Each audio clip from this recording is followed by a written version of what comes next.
Hey, welcome back to the show. Today, I'm probably going to hurt your feelings because somebody out there is going to learn exactly why no one's joining your company. Today, we're going to walk step by step through exactly what you need to do, not to show up and throw up, but to get into the heads and hearts of potential recruits, identify where their challenges are, fix them for them, but put it in a presentation where anybody would want to join you. Enjoy the show. The other type of growth that is important to us in our companies is production growth, because the people that we have need to be in production. Does anybody in here know the percentage of agents in your organization that are in production? Do you know? I'd say 70%. But do you know the number? It is 70%. Okay. Anybody else? 83. Okay.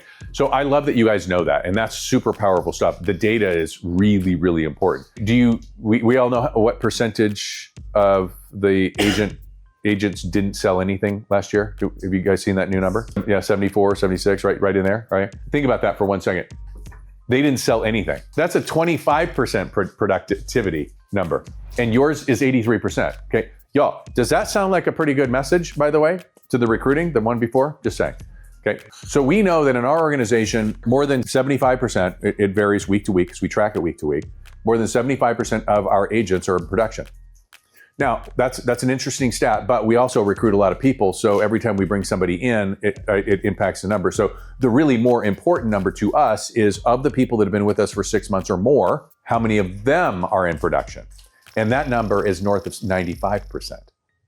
Oh, now that's a pretty powerful number. Now, what happens when that number begins to go down?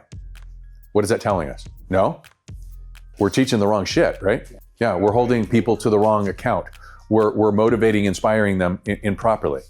So I'm going to walk you through really quickly, exactly from a production standpoint, what we're doing to drive productivity in agents, okay?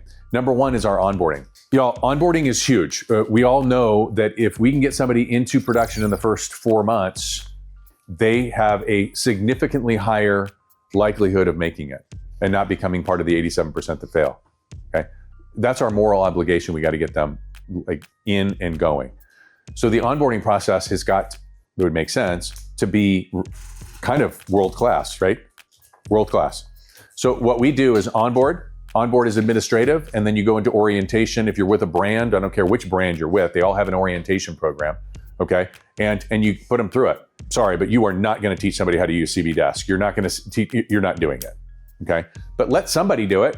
There's universities and education and platforms and all of that stuff that these people are paying. How many times do you get somebody that says, now what am I getting for that franchise fee, okay? Well let the franchise tell them. So orientation. Then it's about launching their business, regardless of what you call it, okay? There should be an education that launches their business. In the Sales Warrior Academy, there literally is called Launch, okay? It's taught by Jimmy Klager, right? Who literally takes you through step by step by step, from how to build a business plan to what your first lead source is, what your third lead source is, what your scripts and dialogues are, the whole thing.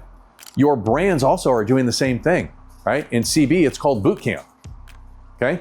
Sign them up. Let somebody else do it. If you will go and become part of the Star Leader program, you'll know what it is that they're teaching. And so that way you can still be the authority. You can still be the authority because you know during week one, during those first 3 classes, what they're going to be teaching. So on Friday, when you meet with all of the people that are in boot camp all at once, because you're leveraging your time now, right? You can simply say, hey, did you do those 3 things? Yes, fantastic. And then we can get them going. Let those people do that. The next one is, well, what do they go after they've been launched? Or what if you have an agent who comes and joins your organization who's already launched? Well, there should be another one, right? And I think in our world, it's Amplify. In Sales Warrior Academy, it's 13% club or 500,000 masterclass, that kind of thing. Okay? But it's a proven process. Onboard, orient, launch, amplify, or the next. And then the 5th stage is coaching. Y'all, please don't try to coach agents that don't know how to do their jobs. Teach them how to do their jobs and then coach them. The worst thing in the world for you, and I'm going to start with you. The worst thing in the world for you is to try to coach somebody that has no idea what they're doing, okay? Before you can coach a wide receiver on what play he or she's going to run, you should probably make sure that they can run and catch, right? Real estate professionals, you and I both know 87% of the licensees don't make it in this business. Don't worry, I don't have anything to sell you here, but what I do want to do is I want to impact your life. I want to change your life. In order for you to be the top of the top, you're going to need to do some things different, and one of those things is to become part of the Sales Warrior community. Subscribe below, it's free. Okay, otherwise you're going to have a really rough day. You're going to be frustrated, they're going to be frustrated, they're not going to make it, your team's going to lose, okay? So that's your onboarding. From a training perspective, we talked a little bit about training, but y'all, can you please leverage the resources? You've got the Sales Warrior Academy, you've got your universities, you've got, the key here is that you don't do it. Do you hear what I'm saying? Okay, you were not hired to train everybody. You were hired to run and lead an organization. I know you Oregon folks have somebody who literally is a trainer. Like that's what she does for a living, right? So don't be the trainer.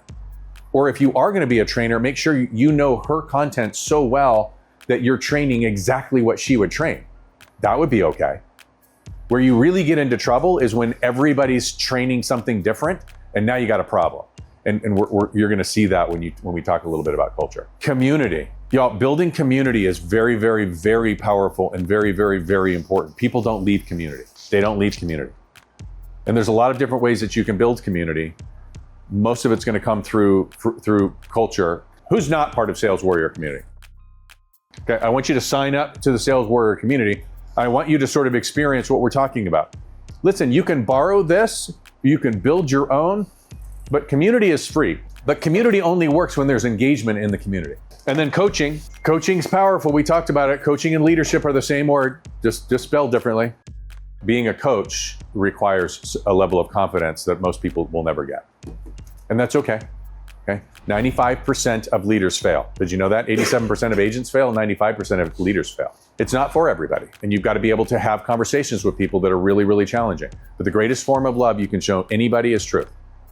Period. And that's telling them the truth, that if they continue with that behavior, they're not going to get what it is that they say they want. So they got to do something differently.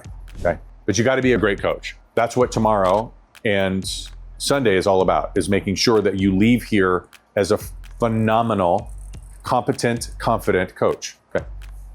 And then GPS, ATM, and Scoreboard. What does GPS stand for? Oh, don't, yeah. She's, look at her. She's like, I'm going to give you the answer. I know what it is, but you're going to tell me no. You're right. I am going to say no. All right. Growth, production, and sales. Goals, plan, and skills. What's ATM? Actions, tracking, measuring. Goals, plan, skills. Got to have a goal. Got to have a plan. And then you got to determine whether or not you got the skills to actually do the plan, right? That's it. Once you have that, then you start to take action, and then you track it, and then you measure it. If you'll do those 6 pieces, something really magical happens. And then you have to have a scoreboard. Scoreboards don't lie, right? What do the kids say? Scoreboard, right? Why did it say that? Tells you whether or not you're winning or losing. Okay? So that's production growth. Yo, your easiest thing in the world from a production standpoint is for you personally to get into the Sales Warrior Academy and start watching training. It's literally what's being taught to agents. What I'll tell you is that the agents that go through Sales Warrior Academy, on average, increased their production by 113.6% in 2024. In your marketplace, did the market go up or down? And on 3, we all said 1, 2, 3. And yet these people, they went up. How did they go up? The market across the country was down. How'd they go up? Well, they were doing things different, right? Success leaves clues. They're in Sales Warrior Academy. Okay, you made it to the end. Smart. What do you think? Did you learn something? If you did, give me a subscribe and do me a favor, share this episode. Somebody out there, one of your friends, needs to grow and scale their business. They just don't know how. See you on the next video.